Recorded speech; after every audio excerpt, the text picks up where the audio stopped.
Steven, congrats on the win. It's been a long journey for you to get this first UFC victory. Just take me through the emotions right now of getting your hand raised. Man, it's a long time coming. I'm just happy to be here, happy to get this win. There's a lot of work that went into this. I've been doing this going on 11 years. Finally now on the biggest stage, the UFC, and now getting this win. It's just priceless. You can't explain it. So it goes to the scorecards again. It's a split. What's going through your head? Are you worried at all that they're going to give it to Matt? That was bullshit. I won the second and thirds without a doubt. Yeah. But hey, all the credit to Matt. He stuck in there. He made it a war.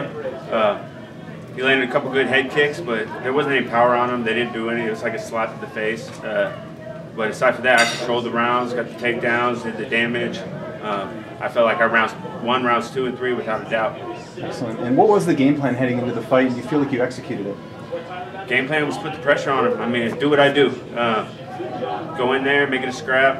Obviously not to get hit as much. I wanted to take him out. The game plan was to finish, but when you're in there, it's a lot easier said than done. You got another dude that's trying to take you out just as well as you're trying to take him out. So, I felt like I stuck to the game plan. Round one, I let slip from me. I had that guillotine, and I went all out for it. I felt like he was on his way out. He was gurgling. He was, I felt him weakening, and then he, last-ditch effort, he kind of rolled to his side, almost to his back, and I was going to roll over in the mount, and then it slipped out, and we scrambled a little bit. I ended up getting back to my feet, but felt like that took a lot out of me, just squeezing, but it took a lot out of him as well to defend it. So that's kind of why the fight slowed, and then I kind of let round one slip because I put a little bit too much into that guillotine. But when the finish is there, you want to go all out for it, Doing the Contender Series and then going away and then coming back and getting lost, was there ever any doubt that you were going to finally get that win? And how did you stay positive through that whole time? That's what I do. I fight through adversity, man. I'm the man of steel. Nothing can keep me down. I could get dropped. I'll come right back. I can, anything that happens to me, you can never count me out. Because my whole life I've been battling adversity. That's what I'm made of, is just overcoming adversity. You're going to see me do that my whole career. No matter what's thrown at me, I'm always going to come out on top. You see a lot of tough guys coming out of Dallas, and I know Fortis MMA is another one of these gyms I think that's up on the rise. What can you say about the state of MMA coming out of Dallas right now? Man, Fortis MMA is where it's at. We got Safe Saud. He's a general, the man in charge. He keeps us all going in the right direction, keeps us all disciplined, and not just in the sport, but in life.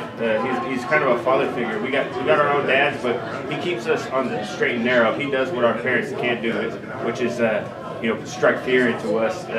And whenever we're in the gym, it's like, I better listen to the coach.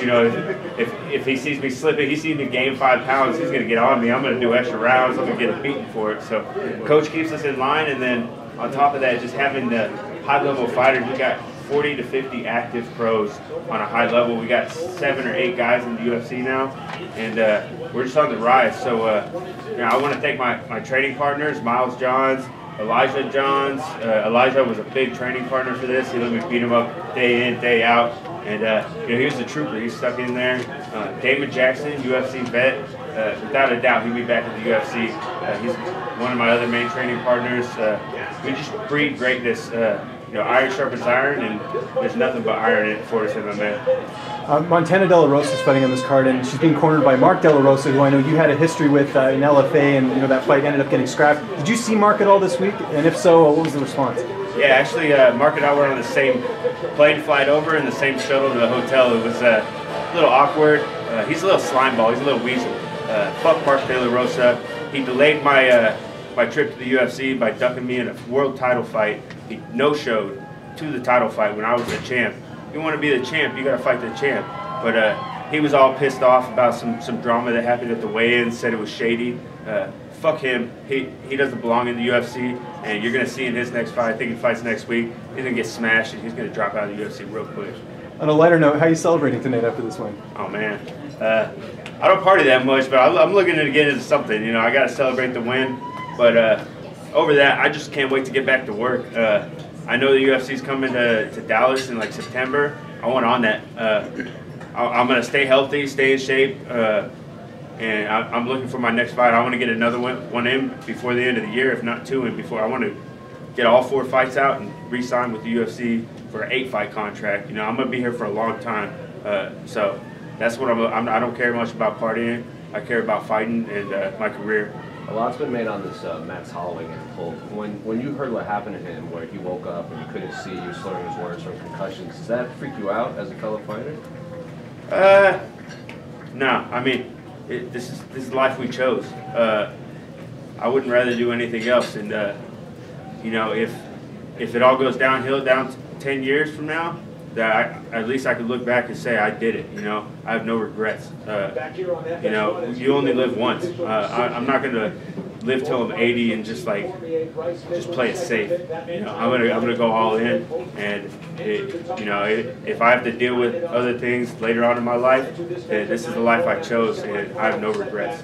Can you explain what's going on with this tattoo? Is it all Superman themes? Yeah, I got the Man of Steel on my chest. I am the Man of Steel. Ever since I was a kid, I get in fights, and whether I win or lose, I walk away with my head up. Just like when I lost to Brandon Davis, I walked out of the cage, head held high. You know, I'm a winner, so I have no shame. Win or lose, I have no shame, no regrets, and that just represents who I am, the Man of Steel. You know, I will never break in there. So that's that, and then I got Medusa right here. She's the one that turned you to steel. So don't ever let a woman take your heart. So that's just a reminder of that. And then here's the Man of Steel, or Ocho, breaking free of the chains. Got all the shadow figures trying to hold him down, and the snakes coming after him. And I'm just breaking free of everything that holds me back. And on the back, I got Ocho, and the knives in my back for just friends and old ladies that held me tight, stabbed me in the back, just so I'll never forget. One last question. For the Ultimate Fighter 27 featherweight Ultimate Fighter, who do you think is going to win? I didn't keep up with the season, so you know, no offense to those guys, but I was focused on me. I don't watch a whole lot of TV. If anything, I'll watch a little bit of Netflix. All right. But I can't pay $150 a month just to have Fox Sports 1 or some TV channel. I don't watch enough TV to make it worth it. So fair enough. I wish all those guys the best, but yeah, I didn't pay much attention to the season. Fair enough. Congrats, Steve. Thanks, man. I appreciate it, guys. Tell Coach next time you gotta bring his ass to the media. He doesn't like that. He likes to stay out of the spotlight. Hey, thanks, guys. Take care. Thank you.